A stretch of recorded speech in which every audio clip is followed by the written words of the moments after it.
Hello everybody, here I am with a Kenmore. It's a Series 385. The model number is 385.1612. And she was having issues. Her husband and her decided to tear it apart. Then they couldn't get it back together. Then they couldn't get it to sew. Then they couldn't figure out what they did. Oh, I hate when people do that, but it's okay. You know, I can handle it if they didn't break it too much. And all they did was bend a part that was actually right here, this little part right there. They bent that. Now, when that gets bent, sometimes you can't get it back, or it ends up breaking when I try to put it back. But I got it back, and then the timing was off, and the needle kept hitting. So what I did is these ones, only these ones, you could do this with. It has a little washer underneath that you can reset the timing. The problem was with the timing the way it is, they didn't have, back in the day when they first start making these, they didn't do it that way. You had to take this entire plate off, then you had to make sure you put it back, and then it's a lot more work, and it takes like an extra hour for me to do. But since they made that simpler one where you only take the 2 screws off and you just adjust it to wherever the hook is supposed to come, and when the sewing machine's supposed to go down, you can actually time it, and then you reset it, put your finger on it, hold it up, flip it back up, and then you just retighten it, and it works fine. So I'm kind of happy that this one's an easy one. Some of them are really hard, but I have it sewing, looking really good, and it was a little dirty and messy. The fascia was dirty, so I cleaned it all up. I kind of like took her marker off of there. This is for her video, but I'm going to give it as an overall video. Whenever you're going to mark your machine, it's better, if you can't use these right here, then use painter's tape, blue, yellow, green, whatever color you want, and lay it across there, and then it's easy to peel and you don't get all that scummy marks. But I took all the scummy marks off. It looks really good. She has a little compartment here. If I can get the darn thing open, there's a little compartment. And these right here, a lot of people don't know it, are for your bobbins. You can put your bobbins in that for, you know, saving it and everything. And then this is a drop-in, and just like a waterfall, you'll hold it this way, and when it rolls towards you, that's the way it drops in. That's how you remember. And then it just goes in, and it shows you how to thread it right there. And then you just pull it up, and it sews perfectly. It's set up on for a 5 for denim. If she's doing straight stitch and stuff, 5 will still work on denim. But if you're going to do something like a lighter cotton, I would definitely move that to more of a 4, and then she can change her needle out to a 14. She's going to get some 14s from me. I have the 18s in it right now, so she can run denim and other type of material. Let's see what else we got here.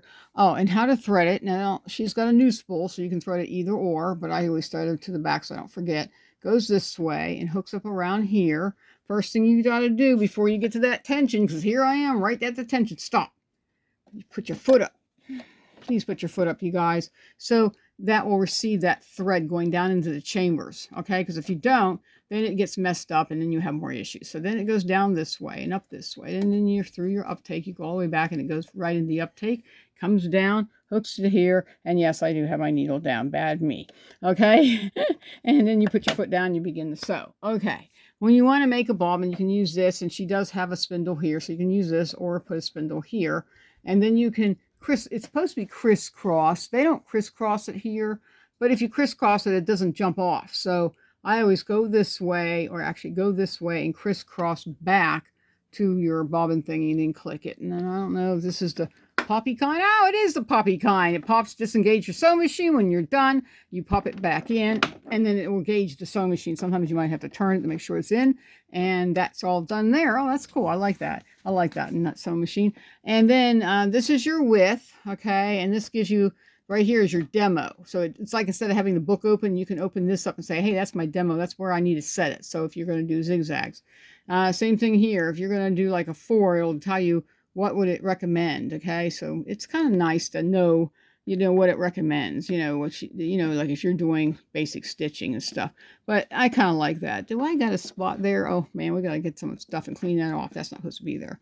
This is her reverse. You know, the reverse does not work on it unless you're running it, okay? So, like, I'm going to let it run so you can hear how it does.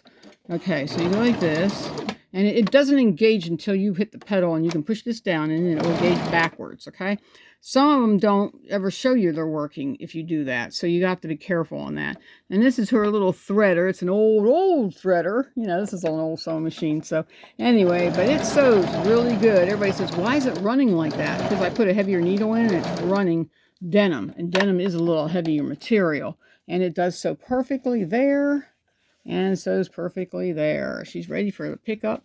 She's going to come. She's coming right now. I guess they're an hour away, so it's going to take her a while to get here. So I figured, let's go ahead and get this video made for her. So, and she can take this piece off here and do sleeves and other things. So if you ever see a Kenmore 385 or a good sewing machine, if you have an issue with timing, you can always bring it here and I can reset the timing. But some of the older ones that are like 285s or 185, the timing is a lot harder to change on them. It takes more time for me to do so. But other than that, the sewing machine's running perfectly. And if you have one like this, I'd love to hear from you. And where did you get yours? Okay, I'll talk to you guys later. Bye-bye.